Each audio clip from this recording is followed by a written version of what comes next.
नमस्कार दोस्तों, स्वागत है आपका A to Z स्टोरीज अद्भुत ऑफिशियल पर।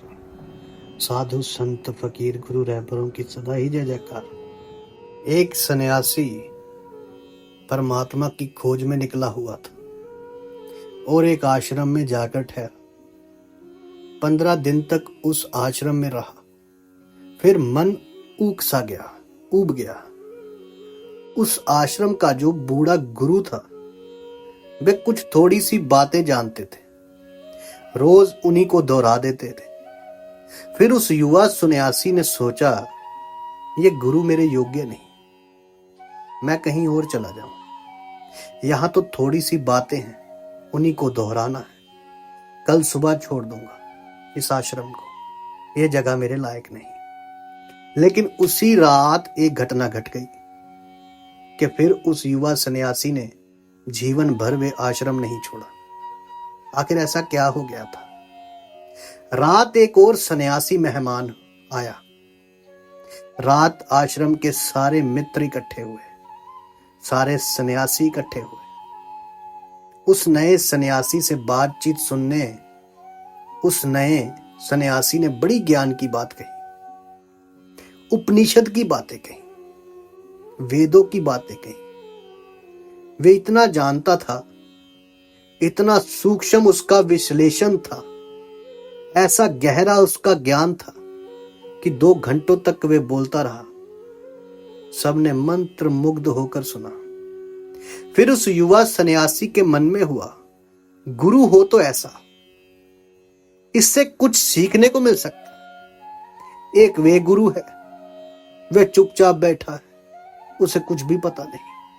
अभी सुनकर उस बूढ़े के मन में बड़ा दुख होता होगा, पश्चाताप होगा, गालानी होती होगी कि मैंने कुछ ना जाना और ये अजनबी सन्यासी बहुत कुछ जानता है।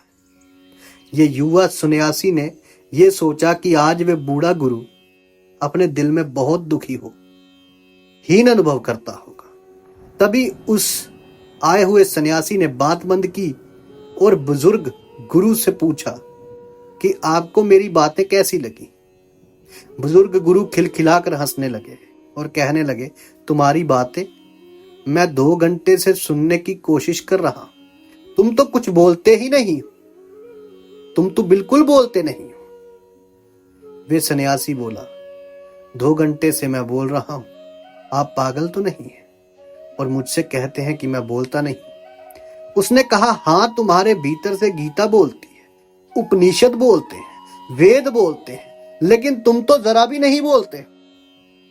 तुमने इतनी देर में एक शब्द भी नहीं बोला, एक शब्द तुमने नहीं बोला। सब सीखा हुआ बोले, सब याद किया हुआ बोले, जाना हुआ एक शब्द तुमने नहीं बोला। इसलिए मैं कहता हूं कि तुम कुछ भी नहीं बोलते, तुम्हारे भीतर से किताबें बोलती हैं।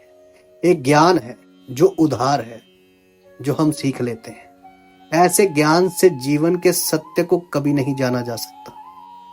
जीवन के सत्य को केवल वे जानते हैं जो उधार ज्ञान से मुक्त होते हैं। और हम सब उधार ज्ञान से भरे हुए हैं। हमें ईश्वर परमात्मा उस खुदा के संबंध में पता है क्या? और पर ईश्वर के संबंध में हमें क्या पता होगा जब अपने संबंध में ही पता नहीं है। हमें मोक्ष के संबंध में पता है, हमें जीवन के सभी सत्यों के संबंध में पता है, और इस छोटे से सत्य के संबंध में पता नहीं है जो हम हैं। अपने ही संबंध में जिन्हें पता नहीं है, उनके ज्ञान का क्या मूल्य हो सकता है। लेकिन हम ऐसे ही ज्ञान इकट्ठा किए हुए और इसी ज्ञान को ज्ञान समझकर याद कर लेते हैं और नष्ट हो जाते हैं। आदमी अज्ञान में पैदा होता है और मिथ्या ज्ञान में मर जाता है। ज्ञान उपलब्ध ही नहीं हो पाता। दुनिया में 2 तरह के लोग हैं, एक अज्ञानी और एक ऐसे अज्ञानी जिन्हें ज्ञानी होने का अहंकार है।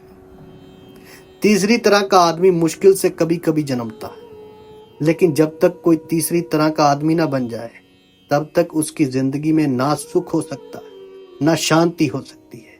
क्योंकि जहां सत्य नहीं है वहां सुख असंभव है। सुख सत्य की छाया। जिस जीवन में सत्य नहीं है वहां संगीत असंभव है, क्योंकि सभी संगीत सत्य की वीणा से पैदा होते हैं। जिस जीवन में सत्य नहीं उस जीवन में सौंदर्य असंभव है, क्योंकि सौंदर्य वस्त्रों का नाम नहीं है और ना शरीर का नाम है। सौंदर्य सत्य की उपलब्धि से पैदा हुई गरिमा है। और जिस जीवन में सत्य नहीं है वह जीवन अशक्ति का जीवन होगा, क्योंकि सत्य के अतिरिक्त इस दुनिया में और कोई शक्ति नहीं है। इंसान बस जो लिखा है पढ़ते जा रहा है, रट रटाए जा रहा है, खुद को अब तक जाना ही नहीं। और खुद को जो पहचान ले वही दरअसल सत्य के पास पहुंच पाया है। तभी तो कहते हैं संत लोग कि मंदिर टा मस्जिद टा दे जो कुछ टहंदा। बाबा बुल्ले शाह। एक ना टावी दिल बंदे दा रब दिलां विच रहिंदा।